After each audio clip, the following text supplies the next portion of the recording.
মানে আপনার যেদিনকে আপনার পার্টির অ্যানাউন্সমেন্ট হচ্ছে তার উত্তরে শুভেন্দুবাবু বলেছেন বিধানসভায় দাঁড়িয়ে যে আমি বলেছি যে তৃণমূল কংগ্রেস থেকে কোনো মুসলিম বিধায়ক গেলে তাদেরকে চ্যাংদোলা করে বার করে দেবো বিধানসভা থেকে। কটা মুসলমান এমএলএ জিতে আসবে, বিজেপি সরকারে আসবে, চ্যাংদোলা করে তুলে রাস্তায় ফেলবো।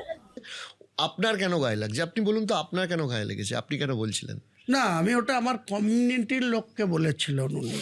তৃণমূল কংগ্রেস পরে, আগে কোনো মুসলিম সে তৃণমূলের প্রতীকে জিতে আসবে না আমার নতুন যে দল জনতা উন্নয়ন পার্টির প্রতীকে জিতে আসবে সেটা বড় বিষয় না। আমি আগে মুসলিম, তারপরে আমার জনতা উন্নয়ন পার্টি, তারপরে টিএমসিতে ছিলাম, টিএমসি 30 বছর ন্যাশনাল কংগ্রেস করেছি।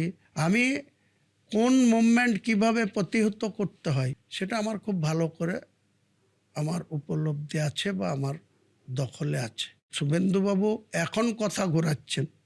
সেদিন তিনি বলেছিলেন যে যে কটা মুসলিম এমএলএ জিতে আসবে তাদেরকে উনি চ্যাংদোলা করে রাস্তায় ফেলবেন। এটা কি সাংবিধানিক কথা?